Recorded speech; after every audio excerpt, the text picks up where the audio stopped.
सुप्रभात। मैं हूं जगेंद्र राणा। आज की हमारी आध्यात्मिक चर्चा का विषय है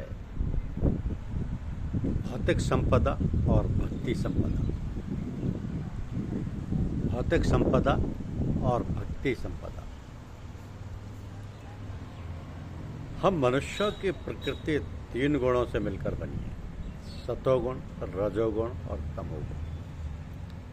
ये तीनों सबके अंदर है, लेकिन भिन्न भिन्न अनुपात में। मन इन 3 गुणों के कारण अति चंचल है।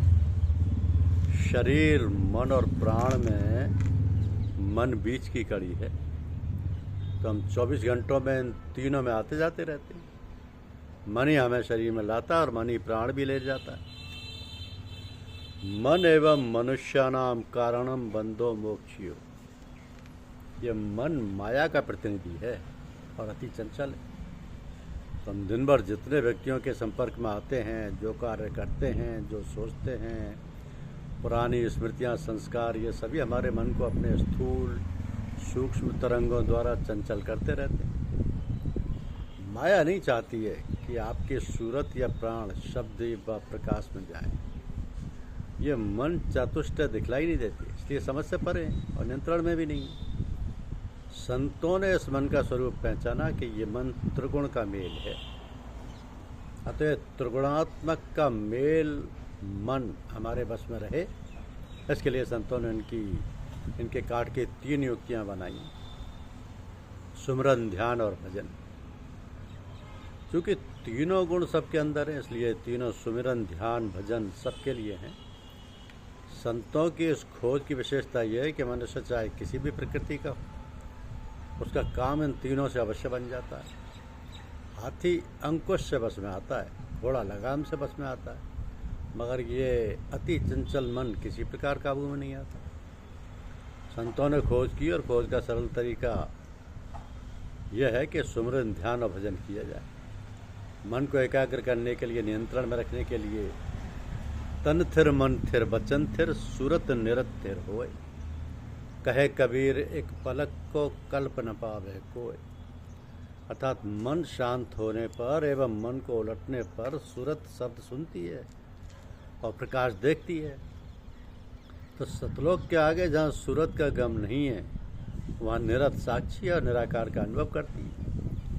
ऐसा एक पल भर लंबे जीवन से बेहतर है। माला फेरू न हरि भजू, मुख से कहूँ न राम। मेरा राम मुझको भजे तब पाऊँ विश्राम। तो सुमिरन क्या है? जब हम दुख में होते हैं तो सुमिरन करते हैं और माई रे बाप रे चिल्लाते हैं। ये एक प्रकार से माँ बाप का सुमिरन ही है। सुख में सुमिरन ना किया, दुख में किया याद। कहे कबीर तादास की कौन सुने फरियाद। माला तो कर में फिरे, जीव फिरे मुख माय। मनवा तो 10 दिस फिरे, ये तो सुमिरन नाय। प्रभु को पाने के लिए मन से उनका स्मरण करना ही सुमिरन है। प्रभु को वह कातर स्वभाव से पुकारते हैं जब, तभी कृपा होती है। बालक को जब चोट लगती है तो वो सबसे पहले माँ माँ कहकर रोता है। इसी भावना से प्रभु का स्मरण भी सुमिरन है। भगवान बिना पुकारे सहायता के लिए नहीं आती, ये उनकी मर्यादा है। उदाहरण द्रौपदी के चीरहरण का प्रसंग। जब द्रौपदी की सभी सांसारिक आशाएं टूट गईं, तब उसने हाथ जोड़कर कहा, हे कृष्ण पाहि माम त्राहि माम। तो दुशासन द्रौपदी की चीर खींच कर नंगी करनी चाहता है। निश्चय द्रौपदी जब भगवान कृष्ण का स्मरण करती है और पाहिमाम की पुकार लगाती है, तो दीन द्रौपदी की लाज रखने हेतु दीनानाथ चीर बढ़ता है। दुशासन की चीर खींचते खींचते थक जाता है। समझ में नहीं आया कि नारी बीच सारी है कि सारी बीच नारी है, कि नारी ही की सारी है कि सारी ही की नारी है। सारी का अंबाल लग गया और द्रौपदी की लाज रखने राखन हारे ने बचा ली। तो बोलो प्रभु प्रेम से श्री कृष्ण भगवान की जय। फिर तो जिसके रक्षक स्वयं प्रभु हैं, उसकी लाज कैसे जा सकती है? पर हमारी बुद्धि को भगवान पर जल्दी आशा, भरोसा, विश्वास नहीं होता। आम तौर से मनुष्य अपने बाहुबल पर, धन बल पर और बुद्धि बल पर ही भरोसा करता है।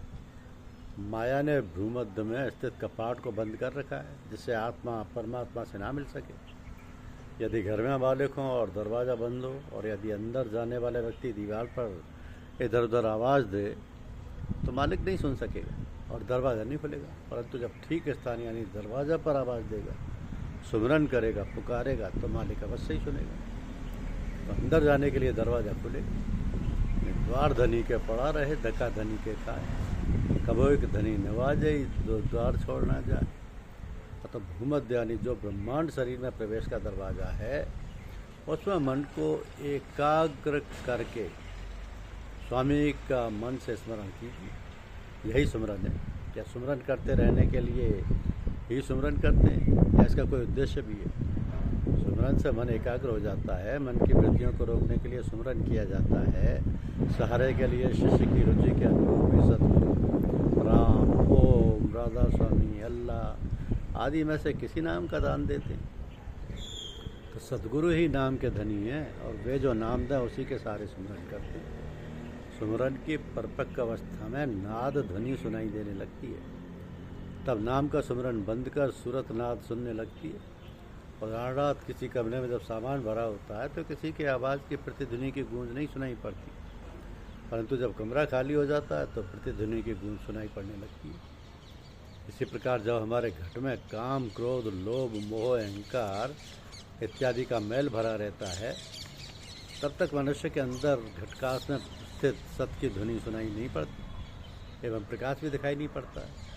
तो ध्वनि एवं प्रकाश सत का स्वरूप है, जो बाहरी कान और आँख से सुना और देखा नहीं जा सकता। इसको केवल सूरत ही अनुभव करती है। जब सूरत मन से अमन की स्थिति में आती है, तब नाद व ज्योति का अनुभव कर सत का साक्षात्कार करती है। तो प्रारंभ में जब सुमरन की परिपक्व अवस्था होती है, तो भ्रूमध्य में घंटे और शंख की ध्वनि सुनाई पड़ती है। और सुमरन का कार्य है मन को एकाग्र करना। इसके लिए स्थान, समय, अवधि निश्चित होनी चाहिए। सुमरन पहले मुँह से करें, फिर मन से करें, फिर मन के भीतर चलें, प्राण से सुमरन करें, फिर जपा जाप करें। यानी जपा मरे अजपा मरे अनहदू मर जाए, सुरत समानी शब्द में ताई काल में खाए। सुमरन शुरू की सीढ़ी है। यह मैं समझिए कि बिना इसके मन एकाग्र हो सकता है। यदि मन के शांत होने में सुमरन की आवश्यकता ना महसूस हो, तो समझिए कि अन्य जन्मों से इसे पूरा कर लिया है। और आप उससे आगे की अवस्था में यानी सत्वगुणी व्यक्तियों के लिए ध्यान और भजन की विधि विधान है। ध्यान और भजन का विधि विधान है, लेकिन तमोगुण प्रधान व्यक्ति के लिए सुमरन प्रधान है। तो जब सुमरन से मन शांत नहीं होता, तब ध्यान कीजिए। ध्यान मन रूपी घोड़े पर दूसरा चाबुक है, यानी मन को एकाग्र करने का दूसरा उपाय ध्यान योग है। एक बार जनक जी ने सुखदेव जी को ध्यान योग्य समझाने के लिए एक मीना बाजार लगवाया। सुखदेव जी के हाथों में घी से भरा कटोरा देकर बाजार देखने के लिए भेजा, मगर शर्त थी कि कटोरे का घी ना गिरे। लौटने पर जनक जी ने पूछा, मुनिवर आपने बाजार में क्या क्या देखा? तो सुखदेव जी ने उत्तर दिया कि मैं बाजार में घूमा, देखा तो, लेकिन मेरा ध्यान इस कटोरे के घी की तरफ था। मुझे कुछ भी स्मरण नहीं कि मैंने क्या देखा। जनक जी ने बस कहा, बस यही ध्यान योग है। जब मन भीतर पहुंचकर एकाग्र हो जाए, फिर उस समय हमें बाहर का क्या ज्ञान। जब आप सबसे बड़े हकीम के पास पहुंच जाते हैं, तो छोटे हाकिम की तरफ नहीं देखते। जो स्वामी के चरणों में चला गया, वो फिर संसार की तरफ नहीं जाना चाहता। पंच तत्वों के समन्वय से शरीर व सृष्टि बनी। दो परस्पर विरोधी तत्व जैसे जल और अग्नि एक साथ नहीं रह सकते, परंतु चूँकि प्रभु हमारे इस शरीर में स्थित हैं, सदगुरु अंदर बैठे हैं, उनकी कृपा से दोनों परस्पर विरोधी तत्व एक साथ स्थित हैं, बिना किसी व्यवधान के। तो चित्त जल पावक गगन समीरा, ये पांचों परस्पर विरोधी तत्व हैं। क्षिति, जल, पावक, गगन, समीरा, ये पांचों परस्पर विरोधी तत्व हैं। किंतु शरीर में सतगुरु के विराजमान होने के कारण ये पांचों परस्पर विरोधी तत्व उस हाकिम के हुक्म की बरदारी में रहते हैं और मिलजुल कर काम करते हैं। ये उनकी महिमा का फल है। यदि सदगुरु कृपा करें तो स्वामी का दर्शन पर्वत में हो सकता है। इसलिए कहा गया है कि गुरु गोविंद दो खड़े का अकेला गौ पाए, बलिहारी गुरु आपने जो गोविंद दिया होता है। तो ध्यान किसका करें? ध्यान सतगुरु के स्वरूप का करना चाहिए। जिसमें आपकी आस्था हो ध्यान कर सकते हैं, परंतु असत ध्यान से आवागमन नहीं छूटता, वो आपको प्रभावित नहीं कर सकता। अतः मनुष्य चोले में जो सद्गुरु जिसकी सूरत सतलोक में ठहरी हुई है, वर्तमान में जीवित स्वरूप में उपलब्ध हो, जो नाम के धनी हैं, आपको नाम दान दिया है, उन्हीं को सद्गुरु मानकर प्रारंभ में उनके स्वरूप का ध्यान करें, फिर बाद में उस सद्गुरु के समीप सत्पुरुष के स्वरूप अर्थात शब्द व प्रकाश का ध्यान करें। तो उससे सद्गुरु के रेडिएशन यानी संत सद्गुरु के चारों तरफ सत्य की किरणें निकलती, उससे अंदर के पर्दे खुलते हैं और सूरत का प्रवेश भीतर हो जाता है। तो ध्यान की शुरुआत भी मन से ही होती है, परंतु ध्यान में भ्रूमध्य से ऊपर उठने पर वास्तविक ध्यान तो सूरत ही करती है, जो शब्द व प्रकाश का अनुभव करती है। सद्गुरु का रूप तू तुम्हारे घट में है, घट ही में दर्शन की चाह, शब्द गुरु का संग हो कोई नहीं दूसरा। जब तक शब्द ना मिले तब तक संत सद्गुरु की मूर्ति का ही शस्त्र दल कमल में ध्यान करें। ध्यान मूलम गुरोर मूर्ति, पूजा मूलम गुरोर पद, मंत्र मूलम गुरोर वाक्यम, मोक्ष मूलम गुरोर कृपा। मनुष्य के कारण शरीर में सुषुम्ना नाड़ी के अंदर चौथे पद में ध्वन्यात्मक शब्द एवं अखंड ज्योति के स्वरूप में गुरु विराजमान है। तो सुरत द्वारा अंतर ध्वनि का सुनना ही भजन है। जब सुमिरन और ध्यान के द्वारा मन एकाग्र हो जाता है, घट निर्मल हो जाता है, तब अंदर की ध्वनि सुरत सुनने लगती है। मन की तरंग बांध लो बस हो गए भजन, अर्थात मन की अनंत तरंगों को बांध लेना, रोक लेना ही भजन का मूल है। मन की तरंगों को बिना काबू में किए हुए भजन नहीं हो सकता। भ्रूमध्य और भंवर गुफा क्रमशः ब्रह्मांड और पार ब्रह्मांड के प्रवेश द्वार हैं। गुरु अंतर स्थित अपना ही आपा है, कोई दूसरा नहीं है, और गुरु बाहर नहीं रहता। जब उसकी कृपा होती है तभी घट का पर्दा हटता है और उसके दर्शन होते हैं।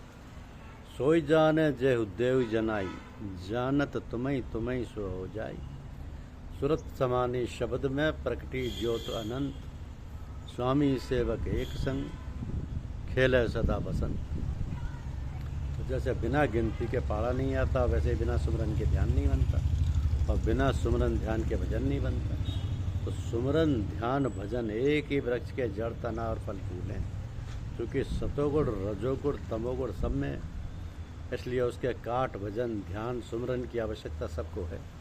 मगर सतोगुणी व्यक्ति भाग्यशाली होते हैं। सुमरन ध्यान उनके लिए भी, लेकिन थोड़ा ही अभ्यास से भजन खुल जाता है, अर्थात सूरत अंतर शब्द सुनने लगती है और प्रकाश देखने लगती है। इसी प्रकार रजोगुणी व्यक्ति का ध्यान से और तमोगुणी व्यक्ति का सुमरन से काम जल्दी बनता है। भजन ही साधन भी है और साध्य भी है। तो भजन का प्रारंभ तो ब्रह्मांड शरीर से ही हो जाता है। शस्त्र दल कमल चक्र में जो ध्वनि है, सद्गुरु की दया से उसे सूरत सुनती है। सूरत के ध्वन्यात्मक शब्द सुनने को भजन कहते हैं। भजन की शुरुआत शस्त्र दल कमल से ही हो जाती है। ये साधक का पहला स्थान है, लेकिन भजन का अंतिम चरण मनुष्य के पार ब्रह्मांड शरीर में सुषुम्ना नाड़ी के अंदर चौथे पद में ध्वन्यात्मक शब्द में पूर्ण होता है। इस चौथे पद में पहुँची हुई सूरतों का आवागमन नहीं होता, यही भजन की महिमा है। तो सुमिरन ध्यान और भजन उन सब भाग्यशाली व्यक्तियों के लिए हैं जो परमार्थ चाहते हैं। भौतिक सुख चाहने वालों के लिए भौतिक संपदा चाहिए, परमार्थ चाहने वालों को भक्ति संपदा चाहिए।